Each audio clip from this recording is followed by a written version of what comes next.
이 뉴노멀 시대의 보건의 문제는 누가 결정하느냐? 가장 약한 보건 체계가 약한 나라의 건강한 정도가 결국 세상의 건강한 걸 결정할 거다. 지금같이 서로 연결된 나라에서는 가장 약한 보건 체계를 가진 국가를 우리가 어떻게 서로 도울 건가 하는 이런 부분을 새롭게 인식하게 해줬다, 이렇게 볼 수 있습니다. 그간에 사람들이 나이가 많이 들고 그 다음에 이 만성 질환이 많아졌어요. 그래서 우리는 앞으로 이제 그간의 보건은 이 만성 질환, 예를 들면 암, 고혈압, 그리고 노인성 질환, 이게 이제 앞으로 중요한 우리가 할 일이다, 이렇게 생각을 했었거든요. 그런데 이번에 생각지도 못했던 역병에 우리가 부딪히게 됐잖아요.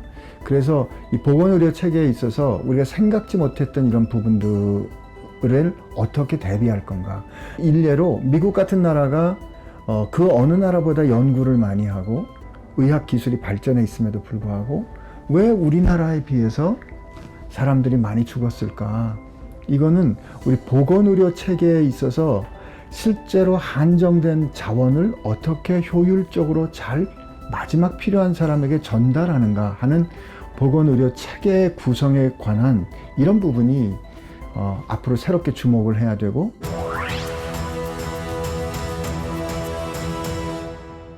그러니까 이번에 이 코비드-19이 교육에 엄청난 영향을 줬어요.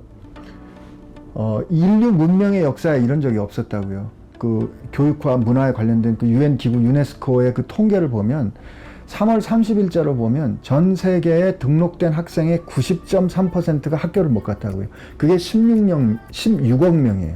지금도 한 60% 이상의 학생들이 학교를 제대로 못 가고 있거든요.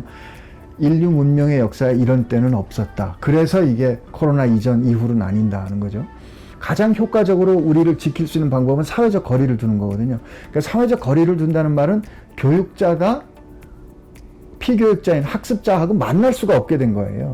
그 본질을 말하면 교육의 접근성을 차단한 거라고요. 이게 이번에 우리가 경험한 그 교육에 있어서의 어떤 이 어려움의 본질이었어요. 그런데 그 교육의 접근이 차단된 거를 우리가 뭐로 극복을 했냐면 새로운 교육 방법, 이게 소위 비대면 교육 방법으로 우리가 극복을 했거든요. 제가 강의실에서 강의할 때는 1대 100, 1대 120분 한다니까 학생들은 사실 저를 개인적으로 만난다고 생각 안 해요. 그런데 이번에 우리가 그 온라인으로 웨비나 같은 형태로 해보니까 훨씬 학생들이 그 질문도 잘하고 교수를 얼굴을 자기가 1대1로 만나는 거죠. 그러니까 다른 형태로 만나는 거예요. 이제까지 전통적인 교육 방법은 어느 특정 시간에 특정한 장소에서 한 번밖에 못 만났어요.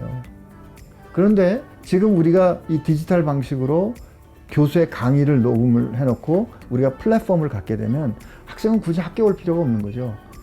스타벅스에서 아니면 자기가 좋아하는 카페에서 자기 집에서 자기가 원하는 시간에 원하는 속도로 볼 수 있어요.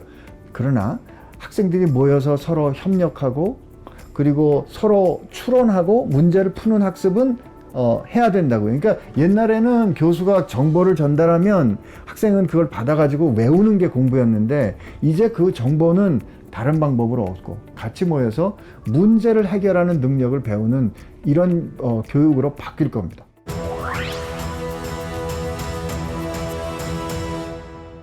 우리가 무엇을 가르쳐야 할 것인가를 다시 묻게 했어요.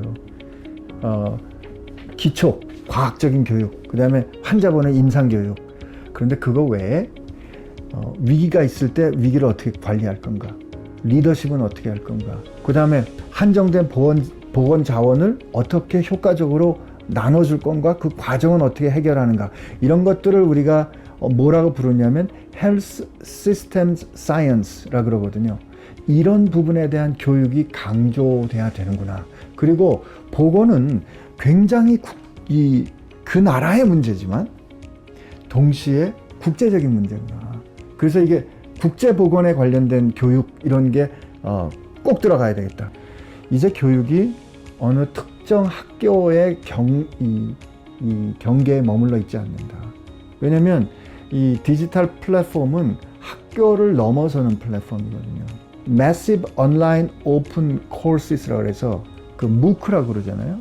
이게 뭐 이덱스든지 콜세라든지 이런 것들이 학교를 넘어서는 새로운 플랫폼으로 지금 다양한 이 인터넷을 이용한 교육을 하고 있거든요. 의학 교육도 그렇게 될 것이다. 그렇게 돼야 된다.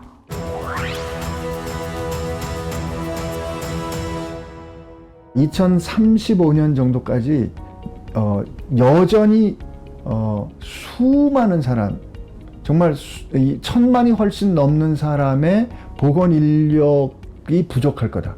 그러니까 개발도상 국가의 이 의과대학의 예를 들면 의대들이 세워지고 있는데 교육자들이 없어요.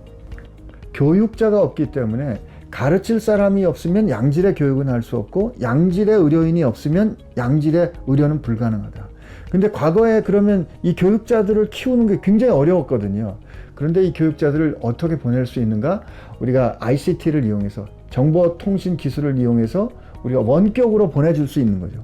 우리가 이번에 이렇게 급하게 일어난 이 교육의 접근의 제한성을 디지털 방법이랑 새로운 교육 방법을 가지고 극복했다면, 그쪽에 개발도상 국가들이 갖고 있는 이 교육의 어려움, 접근성의 문제를 우리가 해결한 문제를 같이 나눠 가지면 전혀 생각하지 못했던 새로운 해결이 될 수 있지 않을까, 이런 생각해 봅니다.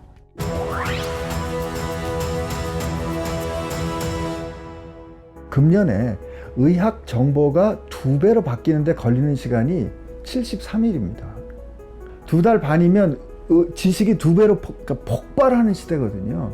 내가 이 상황을 해결할 수 있는 정보를 다 아는 게 아니에요. 누군가 함께 협력하는 게 필요하거든요.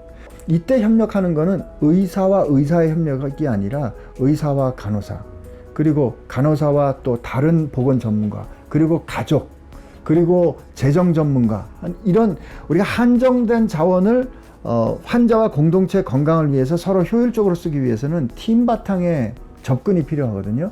그런데 이 팀 바탕 접근을 할 때 필요한 의사소통 기술이나 아니면 그 의견을 결정하는 그런 그 소위 방법들은 저절로 생기지 않는다. 그건 훈련해야 됩니다. 그래서 그런 것들을 훈련할 수 있도록 교육 과정을 바꿔야 되거든요.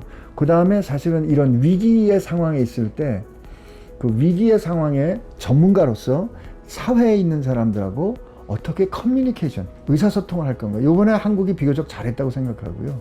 우리가 전에는 그냥 별로 중요하게 생각하지 않았던 이런 리더십이나 이런 부분에 대한 교육들, 또 그런 능력들, 그런 역량들을 갖고 있어야 된다고 생각합니다.